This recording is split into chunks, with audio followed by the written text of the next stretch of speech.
supplications at this present time, and direct our lives according to thy commandments. Sanctify our souls, purify our bodies, set aright our minds, cleanse our thoughts, and deliver us from all calamity, anger, and distress. Compass us round about with thy holy angels, that guided and guarded by their host, we may attain to the unity of the faith, and unto the comprehension of thine ineffable glory. For blessed art thou unto the ages of ages. Amen.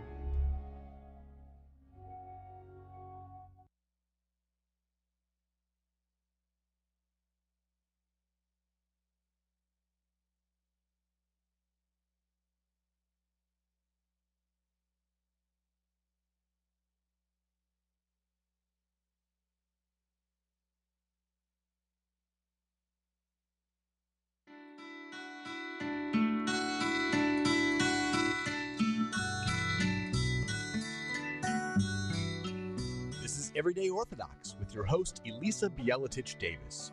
We get together on Sunday nights to meet everyday Orthodox Christians. We're hoping to get to know the members of the body of Christ across all of our various jurisdictions and regions. We may worship in various languages or even on different calendars, but we have so much in common. Come get to know someone new and see how they're living out this Orthodox faith in another corner of the world. After all, every person is an icon of Christ. And as we'll see, every person has a story to tell. If you have a question for tonight's guest, we invite you to call in and join the conversation at 1-855-237-2346. That's 1-855-AF-RADIO. Now, here's Elisa. Welcome to Everyday Orthodox. It is September 4th, 2022, and we are live on Ancient Faith Radio. I'm Elisa Bielatich Davis, and I'm so excited to have you here tonight. Pardon my voice. My allergies are going crazy here in wonderful Texas, where it has been raining and raining all of a sudden after a terrible drought, and suddenly all the plants are out, and it's beautiful and wonderful, and everything turned green again, and now I lost my voice again because of allergies, but my apologies. But I'm so excited that you're here with us tonight. We have such a wonderful guest. I'm really excited to introduce him.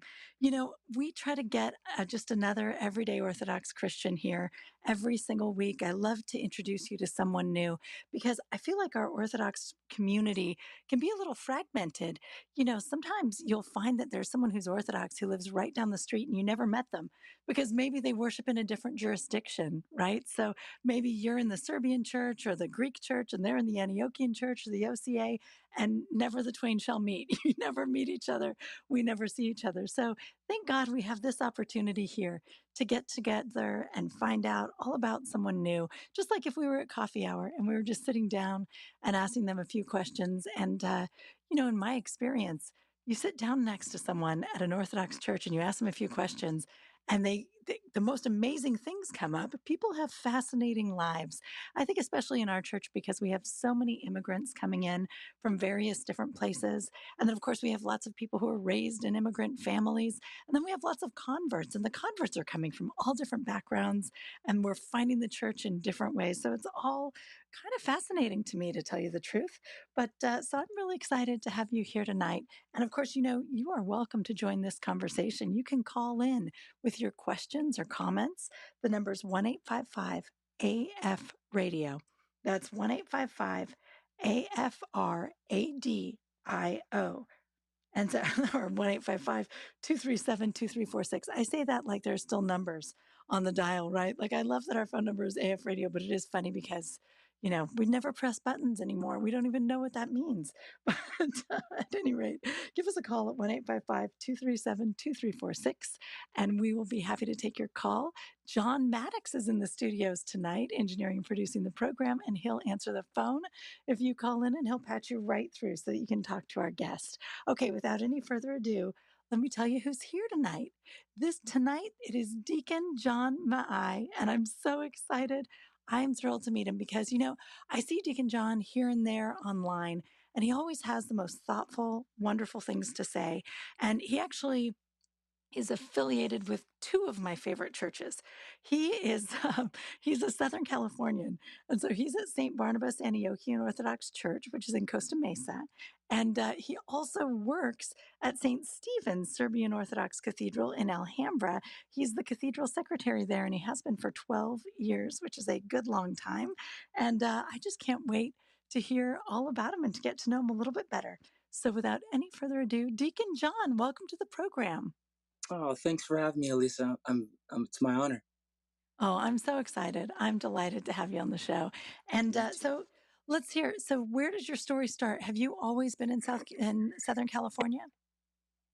Since forever. I was born in Orange County, California, in the city of Orange, at St. Joseph Hospital in, December 24th, 1969. I was born in the 60s.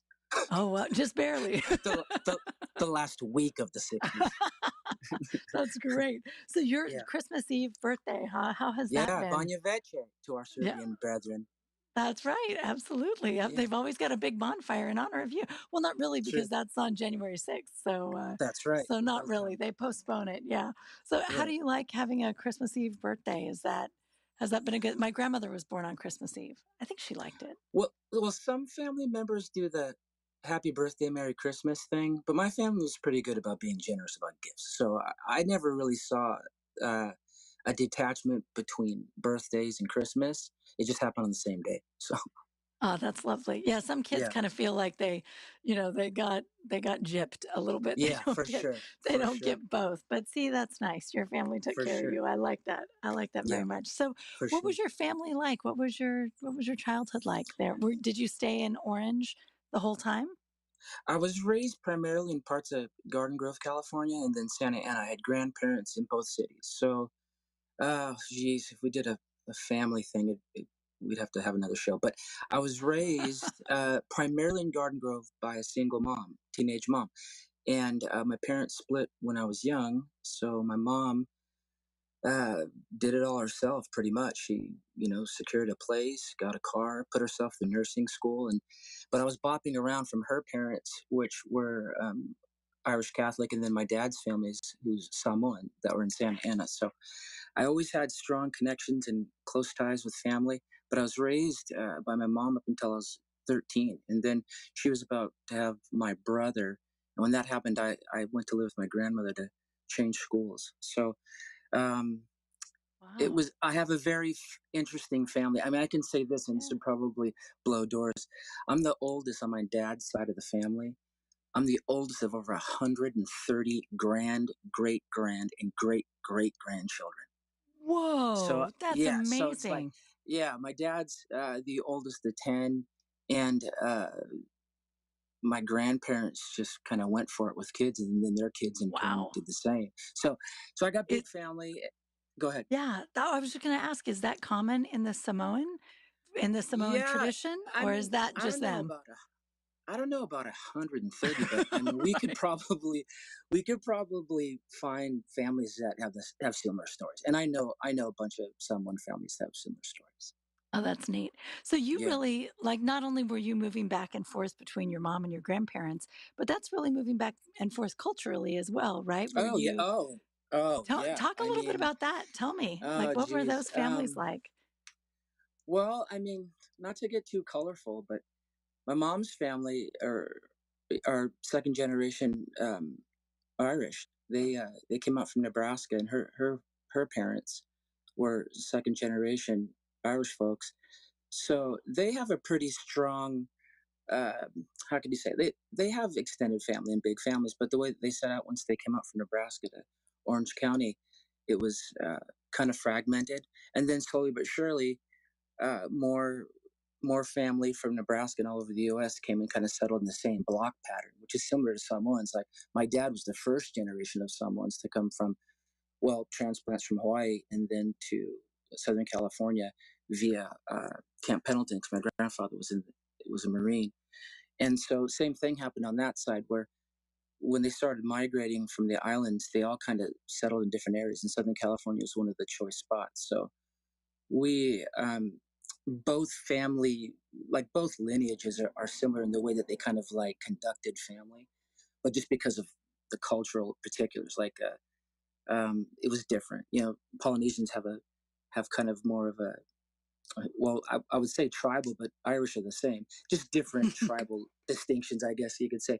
Um, uh, I'm sorry, what was the question? What Well, was it like it's growing? that's so interesting that they're both really, sort of recently immigrated from other cultures, and there's so much similarity between the cultures. I think that's Yeah, really neat. What and they're both what islanders, right? That's sort of right? they are really. We never think up Atlantic north, and right? Like, Pacific. Yep. yeah, Yep. my family's from Denmark. It's all islands. You would never think of it as islands because it's cold, Right. right? Like we Right. need islands to be warm for that to count somehow. But Usually, yeah, exactly, it's exactly, funny. It's to very make it funny. feel real. So religiously, your Samoan family, I don't even know, like, what are the religious practices of Samoans in M- general? Most, well, most are Christian, I think. Uh, I couldn't tell you what denominations. I know that lots Right. of Church of Christ and Assemblies of God. Um, a lot are Mormon.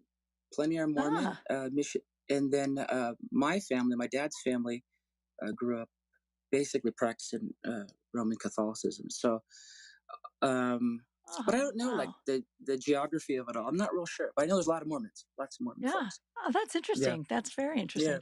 So both sides of the family were Catholic, I assume, right? The Irish were Catholic as yeah. well? Right. You got to make Ah, that okay. distinction, or there could be fistfights. You got to say Right. Irish Catholic, or That's right. there could be problems. Very rarely say Roman Catholic there. It's always Irish Right. Catholic. It's kind of Right. funny. But Right. I mean, we have a lot of that ourselves in Orthodoxy. So, we've got the Serbian Oh, yes, we Orthodox and the do. Russian Orthodox. Yeah, Yes, we absolutely. do. Yep. Absolutely. So, well, that I find that really interesting because I thought that you were going, honestly, I fully imagined that you would be saying that they were so different culturally. And yet really it's two like big Catholic families with a lot of similarities. That's amazing. Yeah. I mean, I would say, let's see, ethnically speaking, there's all kinds of dissimilarity, and the way they conduct family, I would say. But all in all, and I think probably the time had to do it. Like my mom and dad met, in the '60s. So, and those two cultures, and her being, pretty much a porcelain skinned, red haired, red freckled woman, and then my dad being this kinky haired, super dark skinned guy. There's so many other things going on at the time that the Yeah. families melded with regards to how they kind of conducted family. It was similar, but I think American culture Yeah. versus Polynesian culture are sometimes Right. absolutely different. Yeah.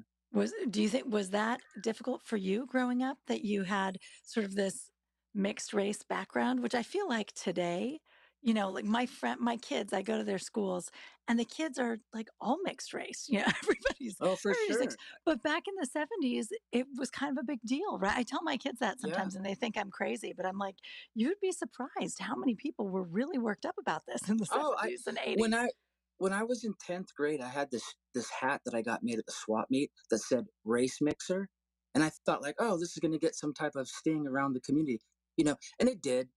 But nowadays, kids can be, as individual through their or individualistic through their cultures as really anyone has ever been in, I think, in the history of the world. So yeah, as a kid growing up, I don't being a half caste or a half breed, I don't know if it really landed on me that heavy because everyone else around me was the same.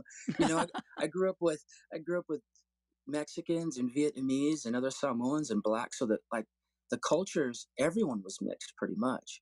That's So great. for me, no, there wasn't really hardships associated with being half caste. Excellent. Excellent. Yeah, That's wonderful. That's good. That's very yeah, good. And your mom, yeah, that's pretty impressive that she became a nurse on her own as a single mom starting so young. I mean, that's tenacious, right? Like yeah. that's Oh, it's impressive. I don't think it's hard to see that in today's culture, but that's kind of what that's what Yeah. people did when they were kind of up against it that way. But yeah, her story is it's a gnarly one, but it's a beautiful one too. And it's when you're a kid growing up amidst all that stuff. I mean, there's all kinds of craziness. Like on my mom's side, most of her friends were bikers, so I saw a lot of counterculture. I guess that's the word we'd say growing up. Sure. And amidst all that counterculture, she was steadfast in raising her kids. So um, That's interesting. Yeah, Yeah. it's a story. It's a story.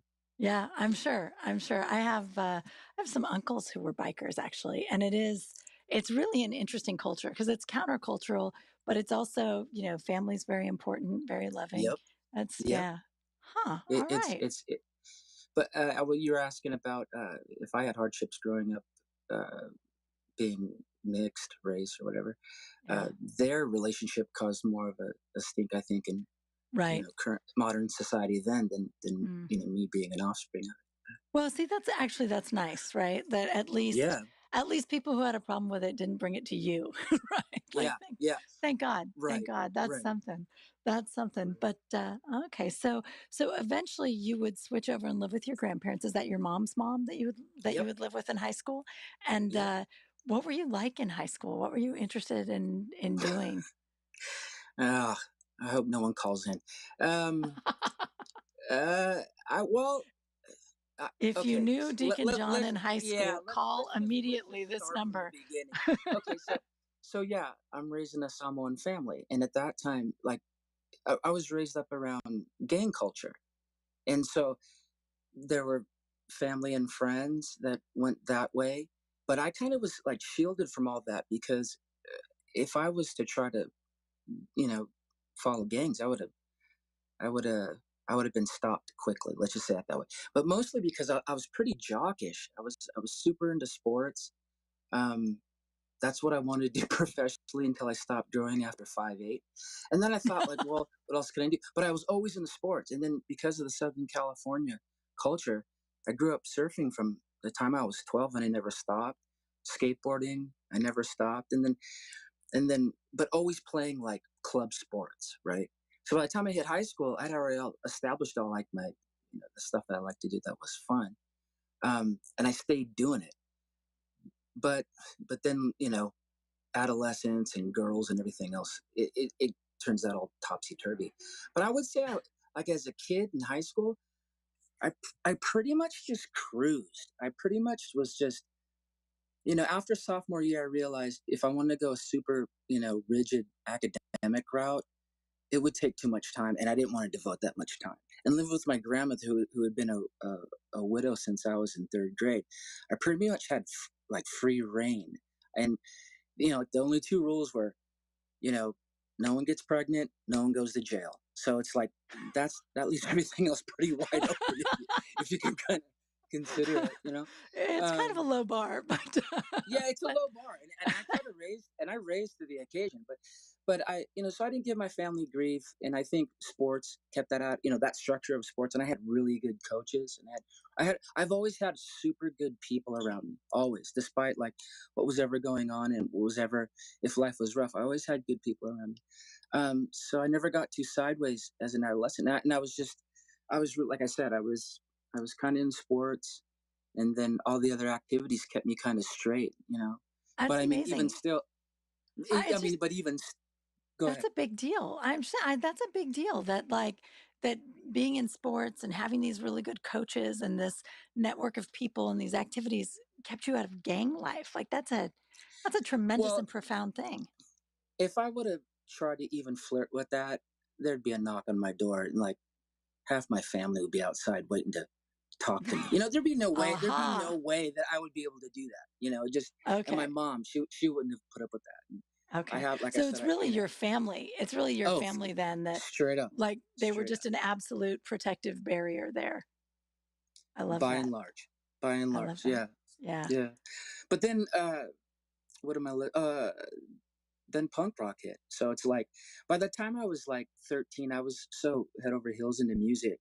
That was kind of like, I mean, as far as anything being, uh, how do you say, like, extracurricular stuff apart Mhm. from the sports and school, it was like music was really, a big part of my life. And then when I was old enough to start going to shows, that's what I did.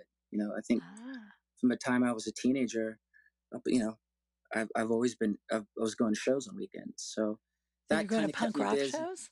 You're going Yeah, to just like good. in LA. That must have been an amazing Oh, scene. oh, Santa Monica Civic Center, the Wow. Olympic, Fender's Ballroom for like I think probably the 4 years of high school, Fender's Ballroom almost every weekend if there was something going on there. But there was always, there was always a couple clubs. Before that, there was the Concert Factory in Costa Mesa, which was formerly the Cuckoo's Nest, but that missed me. I was a little bit too young for that era. But the Concert Factory for sure. And Orange County's always been kind of like a good for music that way, live music, and a full palette of different styles of music. So we're Now, blessed that way. did you just love being like around live music, hearing music, or were you a musician yourself? Were you musical at all? Yeah, I played music. I think first band was like I was 15 years old, but I think I would blame it on genetics. I would imagine both Polynesians and Irish kind of have beats built into them. So I've always been able to play music, um, but yeah, at the same time I was seeing shows, I was playing music. Okay. Oh, that's neat. Yeah. Okay, so at this time in your life then, what did you picture yourself? Well, I guess at first you pictured yourself becoming a famous professional athlete and being a multimillionaire Yes. doing that. What was the next plan With the when you were fallback. like, "Oh, I'm not going to be quite tall enough for that. What am I going to?" Because it was You just know height. what? I'm sure if you had been taller, you would definitely be an NFL player at this time. But Yeah. See, we say that, and then 3 weeks ago, Troy Polamalu was at church, and so I always thought to myself because they always kind of described him as a smaller guy. Standing next to him, he's not a smaller guy. He's he's this big behemoth of a dude. But no, I once reality set in, like 8th grade, that I wasn't going to be this hulking maniac. I never, to be honest with you, I mean, professionally speaking, if that's what you're talking about, the only thing I really pursued was law enforcement.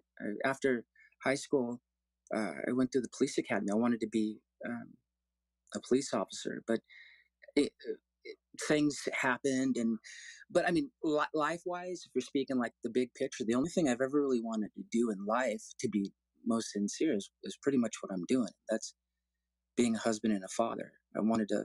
That's really the only thing that I said. I set myself out to really accomplish, if that's the word. So, really, and I've been just pretty much working on that. see that I mean that's interesting because really, do you feel like that's because that's something you lacked that your dad wasn't there, so you were You know really what? motivated to be there, or was it connected to that at I all? never thought that. I never thought like, all that kind of like Freudian psychology stuff. I Right. never thought like that like landed on me. But as as your kids get older, you kind of, when you're trying to make decisions about things, I find myself when I'm talking to my sons, I say, I emotionally react to something instead of saying to myself, well, what would dad do? And then when I'm like, well, I don't know what dad would do. I kind of find myself going, okay, well, I've got these good I've got these good examples that I know I was going to kind of always carry throughout, me being a father and a husband, but some stuff was ad libbed. You had to, a lot of it was ad lib. And I think to myself now as I'm older, like, well, maybe because of that vacancy, I had to, I thought, now I see it as being something like, well, yeah, maybe that is what drove it. Really, like if you're, when you're like 5 years old and you're holding your cousins in your arms and you're thinking to yourself, someday I'm going to have one of these. Like if that's a seed as a 5 year old, you're, you might be on a certain path. But Yeah. but as far as accomplishing things, like in, like the broad sense of the word, being a good husband and a good dad is really all I've ever wanted to be from like the get go. That is lovely. That's really neat. Were Well, I hope it's you true. I mean, God willing, you achieve it, Yeah, right? And keep yeah, achieving it because yeah, it's one of those ongoing goals for sure. But yeah. so were you as a kid, were you religious at all? Was your family like I mean, I know everybody was Catholic, but were they like practicing? Were you going to church all the Practicing? time? No, not at all. In fact, I think the myth is that my mom was pretty anti Irish Catholic because of her experience. But the myth is that I was baptized in my grandparents' backyard in a bucket with a stolen priest's prayer book, just to cut like CYA. This is what I hear. That's So awesome. against my mom's wishes, against pretty much, I mean, I don't know how strong that is, but that's always the story I've told because I think it sounds cool. But it's probably true. So while not being raised in a strong, or I wouldn't say like a regular church attending family, we were always at funerals, and then like every holy day. there was a novitiate in Westminster city, that borders Garden Grove, and every holy day, St. Patrick's or whatever, we go there, and the things that we saw, there was always a dichotomy in the way that religion was practiced and the way that I saw it. Not necessarily my family, because I had my great grandparents lived a block away from us. My Irish Catholic great grandparents were down the street, and they had a really very strong devotion to Mary, and I saw that as kind of like wow, that's it was a sense of intrigue. And then my Samoan family, they had Mary stuff around too, so I saw a connection. I thought, okay, well, that must be a holy thing or something. But as far as it being a practice, not really at all. Yeah. But so I love the backyard baptism story. And I believe it. Because I think, for grandparents who feel like, oh, she's not going to They baptize them, take like it. Yep. we have to Yep. make sure that minimal thing has been accomplished. CYA. Yep. Exactly. Just in case. Yeah. Just in case Yeah. God really requires that for admission to heaven. Let's Yep, get it done. for sure. I like the idea that For sure. the prayer book was stolen. Let's stick with that Yeah. part for sure. I'm trying to work that into a song right now. We'll see. We'll see. It's just too perfect. I really enjoy it very much. That's I why like I believe it. Exactly, Yeah. right? It's Yeah. too good to not be Yeah. true. Absolutely. So, okay, so you're growing up and you've got kind of religion around you. And so I like the way that you're describing it as being kind of intriguing, but not, it wasn't like a part, like you weren't were you praying? Were you like trying it on yourself, or were you more just seeing it around you and thinking, well, that's interesting? I think I've had,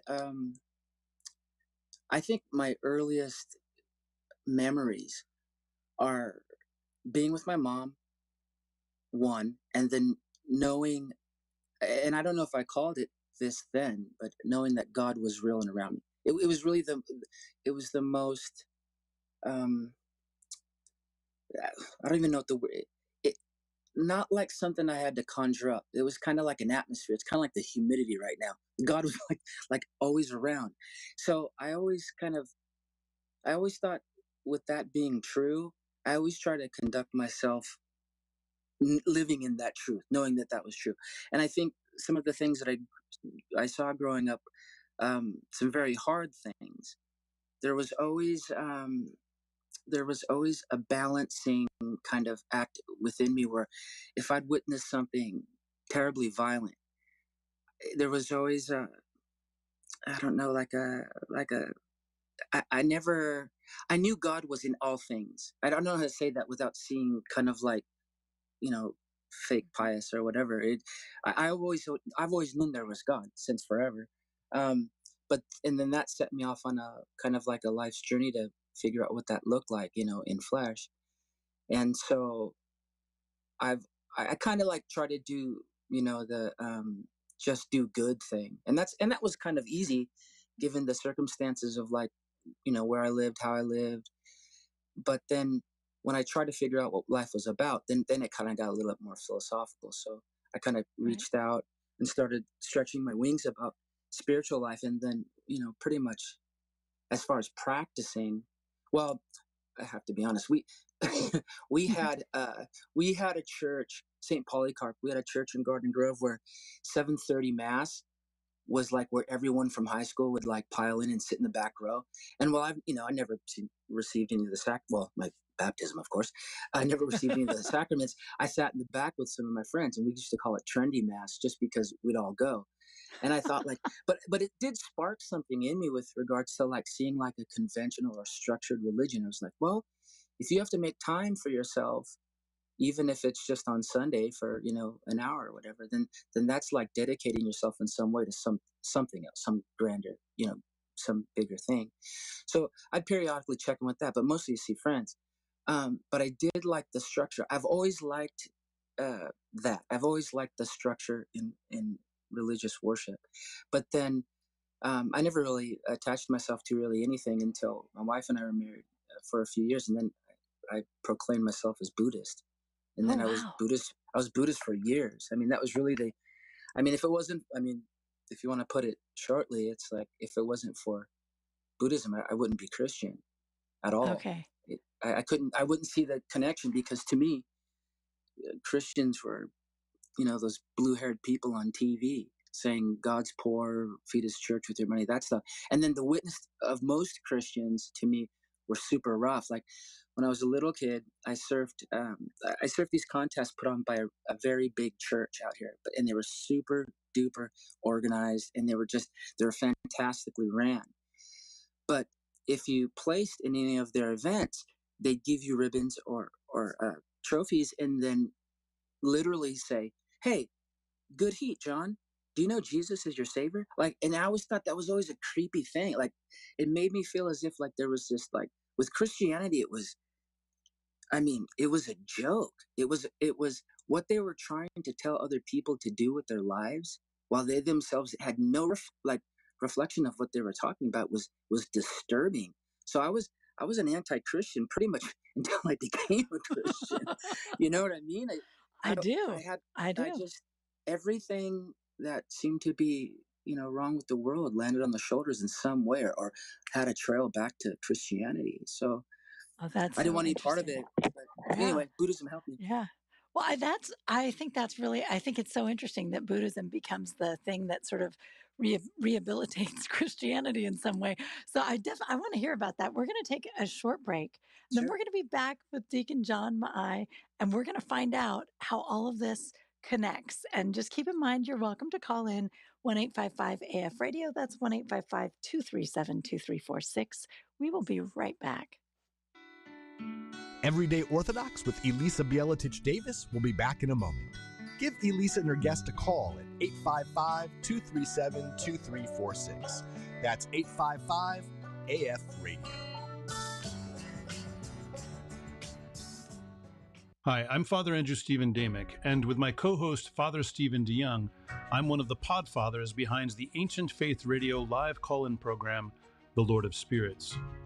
Father Stephen and I have been blown away by the overwhelming success and popularity of our little show about angels, demons, saints, and giants too. Apparently, there's a real hunger out there for content that addresses the spiritual reality that permeates all of creation, in spite of the rampant materialism of modern society. But did you know that this programming on Ancient Faith Radio is only made possible by its listeners? Not only Lord of Spirits, but all of the live shows on AFR, Orthodoxy Live, Ancient Faith Today, Everyday Orthodox, Search the Scriptures, Live with the Lows, and Stewardship Calling, all of these owe their existence to the generosity of people like you. Without your monetary support, there wouldn't be marathon discussions of Zeus or Hades or the Nephilim on Thursday nights. There wouldn't be an Ancient Faith Radio at all. Take the opportunity today to add your contribution to those of the other faithful AFR fans who help keep shows like Lord of Spirits on the air. Participate in the ministry of Ancient Faith Radio. Partner with us to bring the Orthodox Christian faith to the world. Become a donor today by going to ancientfaith.com and clicking on Donate in the upper right-hand corner. Thanks in advance for your support.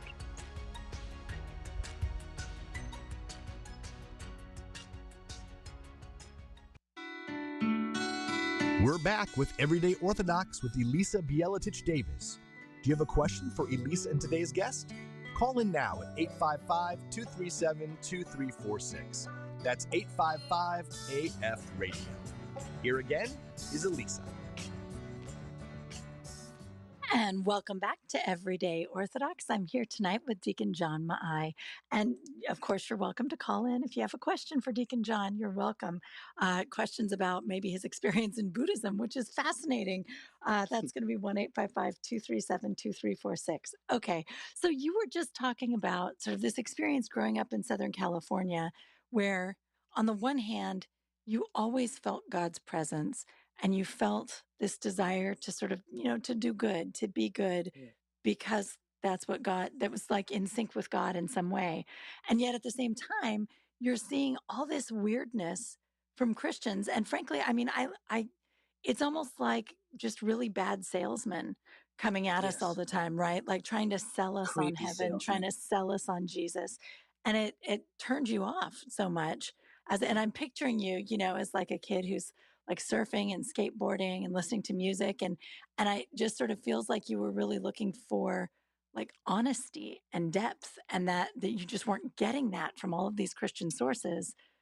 Is that how you would describe it? Like, is that what was turning you off? I think we're done here. I think you nailed it. There we go.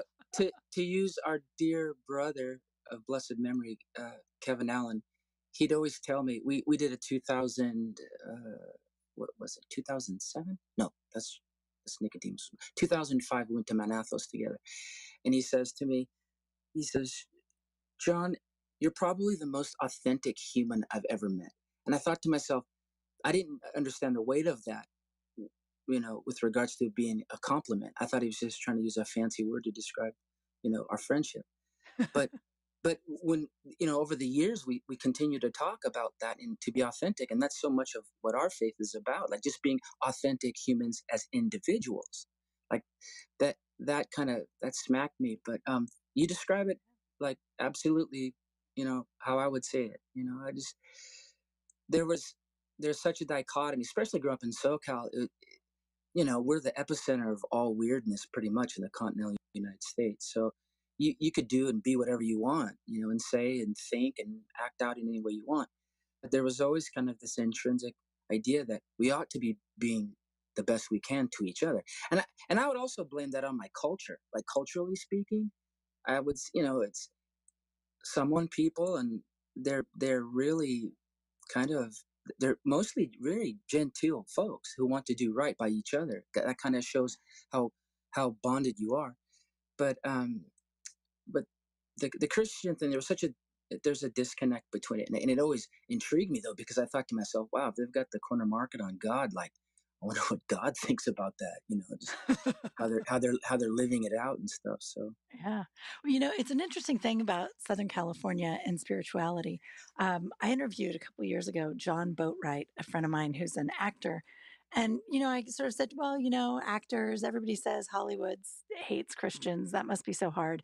And he was like, you know what? I find that people in Hollywood and in Southern California, they're very open to a lot of different religious expression. right, So if I right, come to them fasting or something or like incense, nobody's weirded out by it. They're yeah, for all sure, they're like just looking at you like, oh, is that like a authentic, positive experience for you? Tell me about it.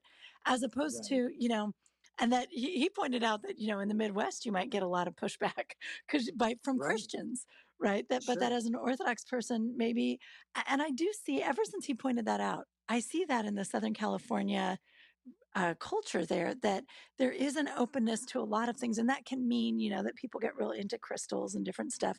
But it can right, also mean that people do have this awareness of a creator and of just, this sense that there is a God out there and that maybe he's bigger even than this church or this faith or that faith. And right. that's not necessarily the worst kind of culture. Absolutely. No, I mean, it's just like we had a youth group night on Friday, and we're talking about that.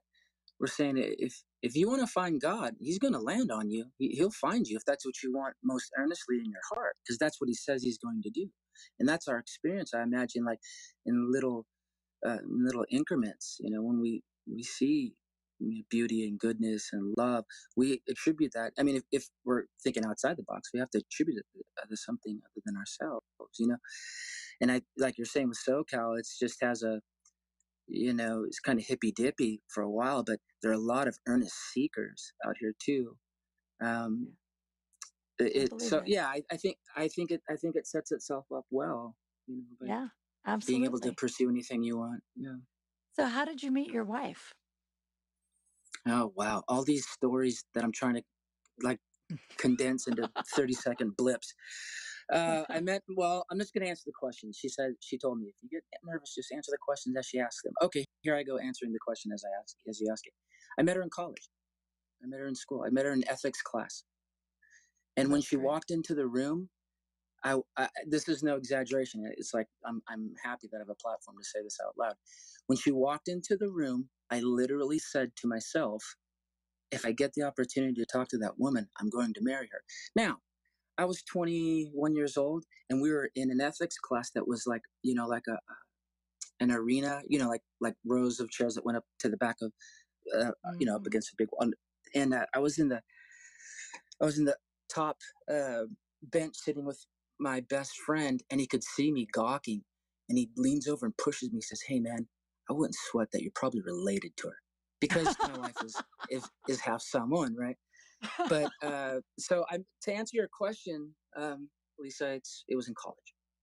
And you Obviously, were not related to each other. I guess it turned out well. yeah, and I found out through an uncle who, while they were sitting at our kitchen table at the time, and my wife and I went on our first date.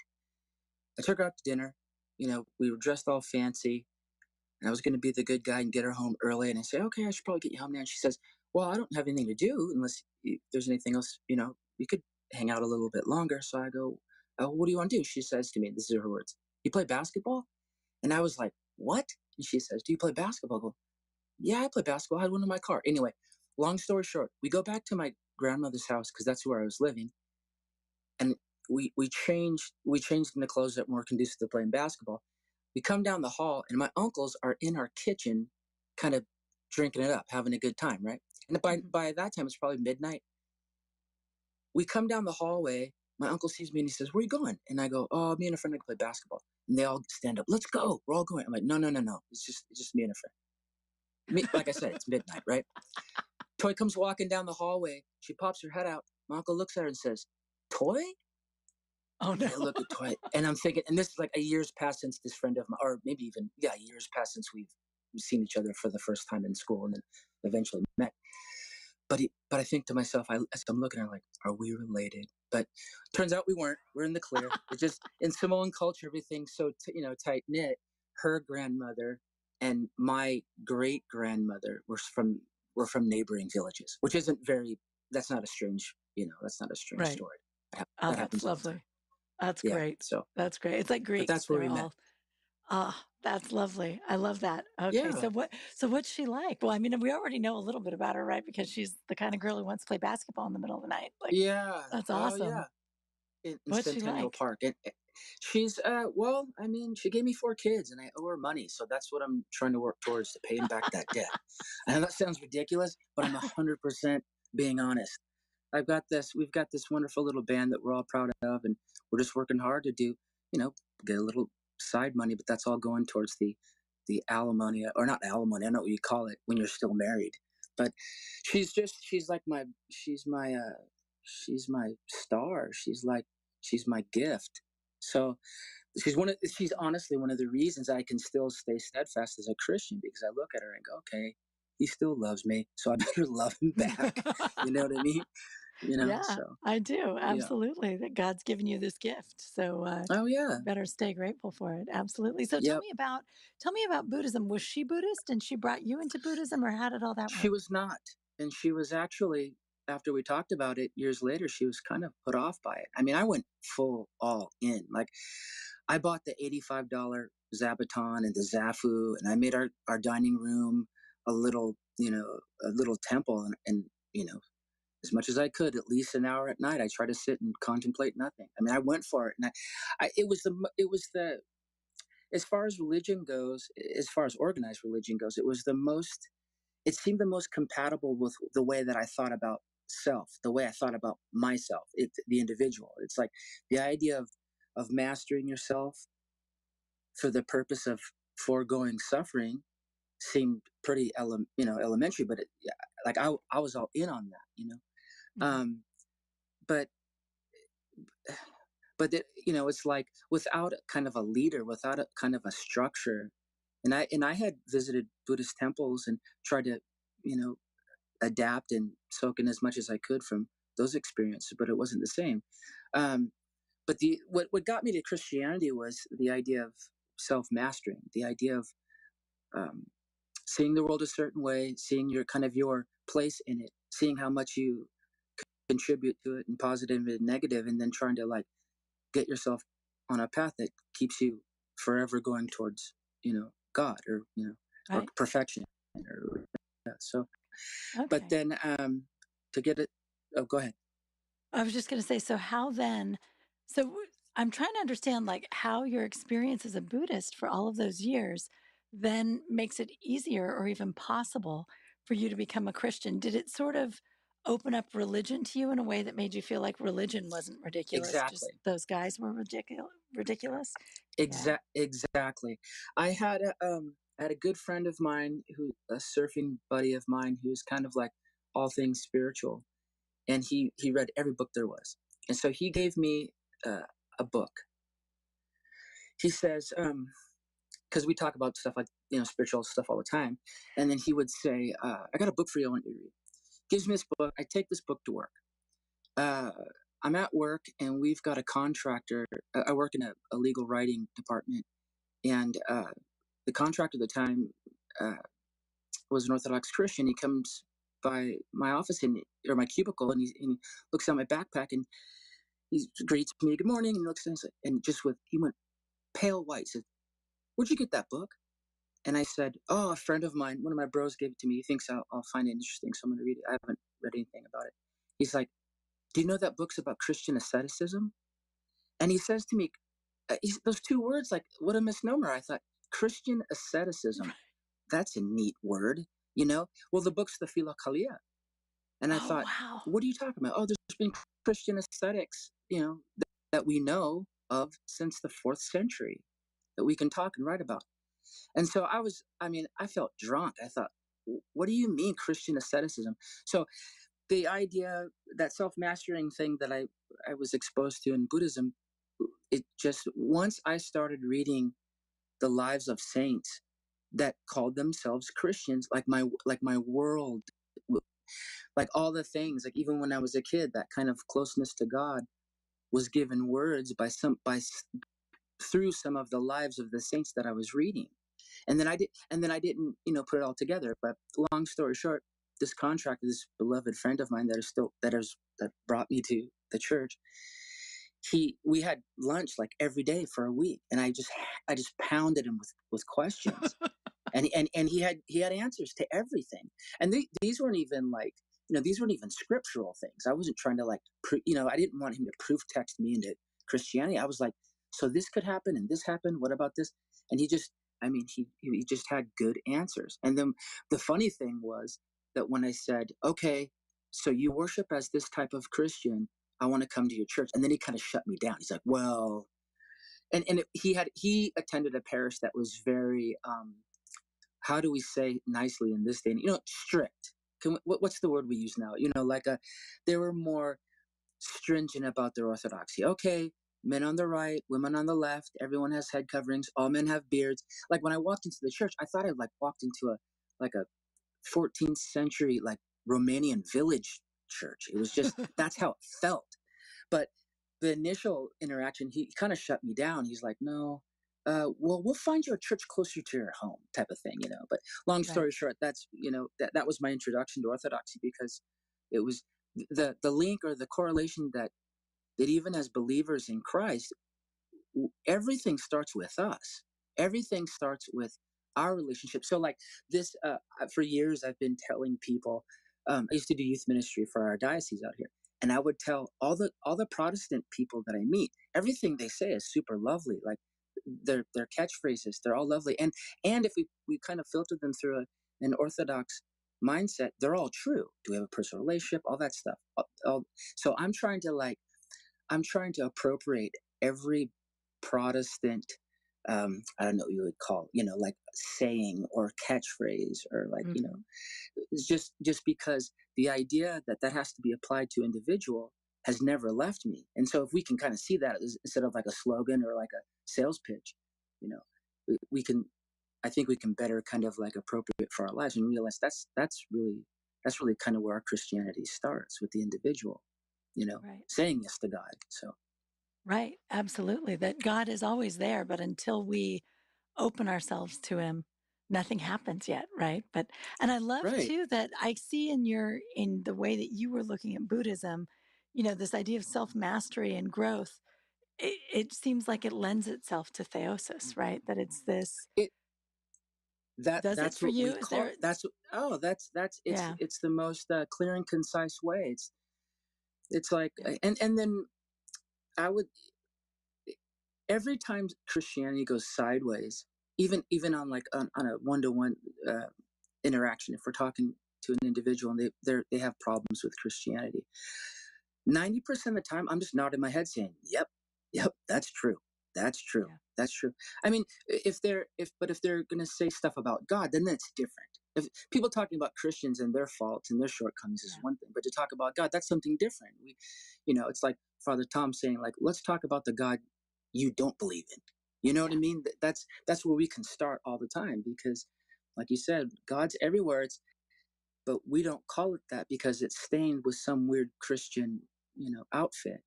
Yeah. But if they realize, like, or if someone was to realize, like, God's everywhere present, feels all things, just like we pray, and that's for everybody. Well, everybody has access to that.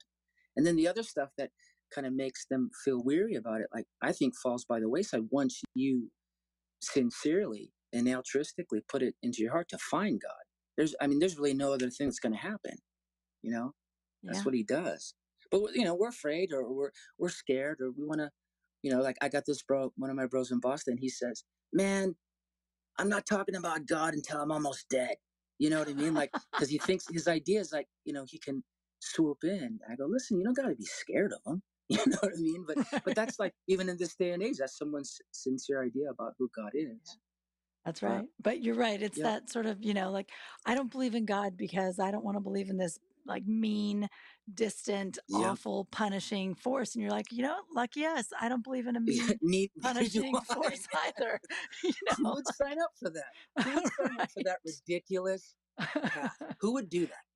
Yeah. I mean, it's I get enough, you're saying about the cultural aspect, like seeping into Orthodox or Christianity, and then, like, kind of being filtered through a Southern California, vision. It's like all my friends are like, okay, John, you've got long hair and a beard. Yeah, you're a biker. That makes sense. Or then another group of friends will say, well, that's part of his religion, and it all fits. It's all kind of like, meshed. But that's kind of like to say, come one, come all. I think in this day, and especially with so much fear prevalent in people just being like, finding these new fears to be afraid of, and just kind of like putting them into their lives. It's like, there's got to be a time where you go, I don't want fear no more. I don't want to look at life this way, or live things this way. How do I get out of it? But God's kind of like something far off in the distance, because of the stain of how, when people think about Christianity, they think about Christians, which is, that's logical. But if they don't necessarily think about God, well, if they think about God, they're going to default to well, what do I think about God? Okay, he gives these laws and I better be good. Well, that's hard, and so they kind of like discredit as being something is like unattainable. But if God is love and they've experienced love, then they've already kind of had a foretaste of what God is. That's love. But it gets all kind of sideways. So anyway. No, I think that's Sorry beautiful. for the And I think, diatribe. no, I love that, please.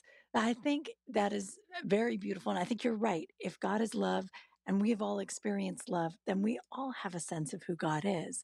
We just, Absolutely. sometimes these structures get in the way, and sometimes the words, like the vocabulary, because it's been used, for 2,000 years.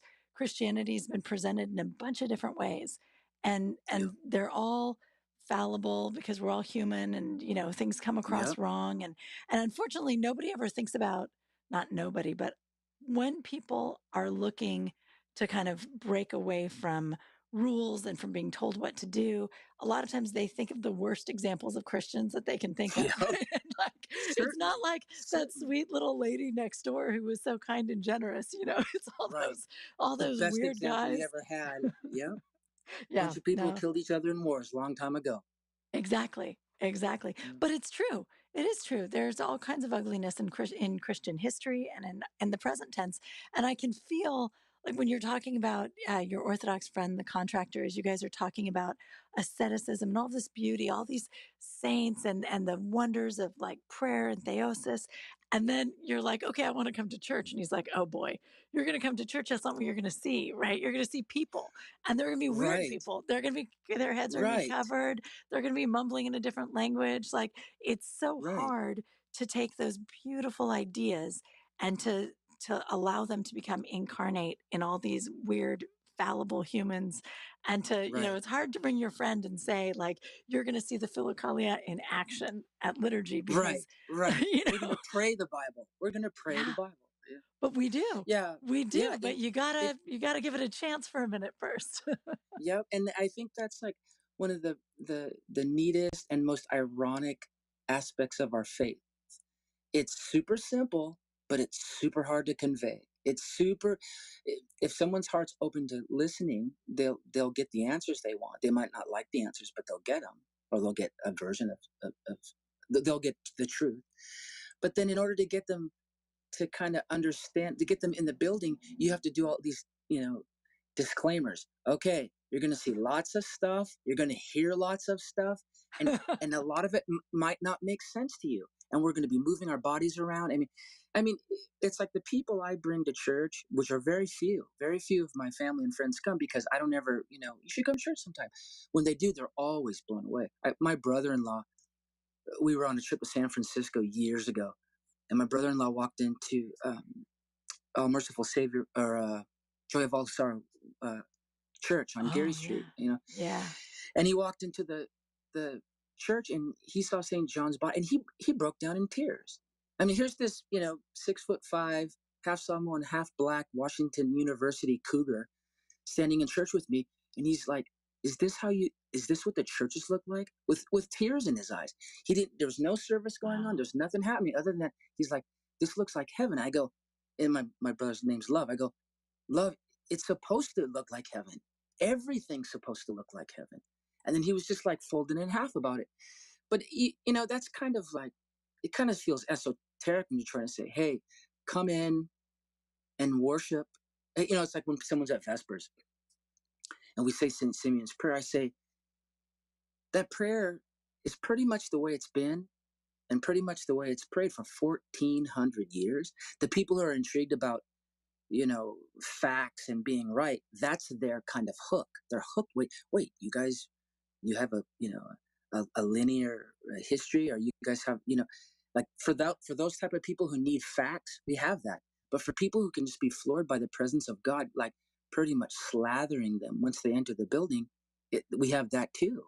And so the witness of, monasticism was a huge witness to me because you could see all that stuff being played out in real life. And you could see the men and women struggling at monasteries, all the while having this disposition that would make you think, wow, this is hard, But apparently it's not that hard when you love God so much that you want to devote yourself in the way that you are. And then it makes it, as far as witnesses go, it makes it, to me, it was the biggest witness, and no matter where we get, we all have to come to like full circle of like, what's my relationship with God right now, And so we got it all. It's just hard to talk about to people. I mean, I get people, right.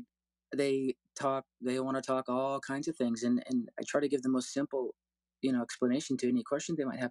But the thing is, like, we can't give simple explanation. Right. Well, I can't. Well, they can be simple, but they're deep, right? They're so profound and deep.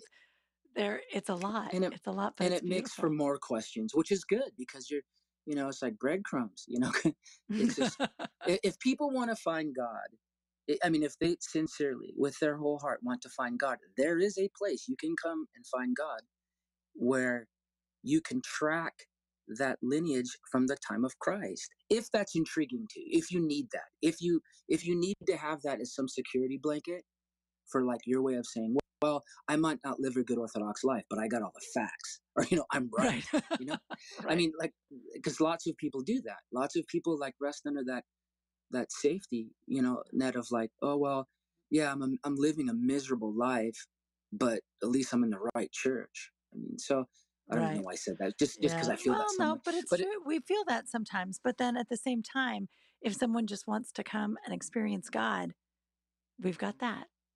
Just come and experience God, but that's all about. It's all humility, right? It's the publican and the Pharisee. Can you be humble or not? But John, Deacon John, this has been such a joy, and I would love to have you on. Me, You're going to have to come on another time. I really love talking to you. We're going to have to hang out one of these days. This is great. Sure. Well, the next time you do a spoken, or next time the cathedral hires you to come out and do a weekend, I'll be sure to be there. Yes, please do. I Yeah, for love the sure, for cathedral. sure, I love it there at for St. sure. Stephen's. But Deacon Me John, thank too. you so much. Of And course. Thanks for we having me. this has been great. This was wonderful. And thank you to our Thank you. audience for joining us. Come back next Sunday night and we'll meet another everyday Orthodox Christian. Have a wonderful evening. Good night.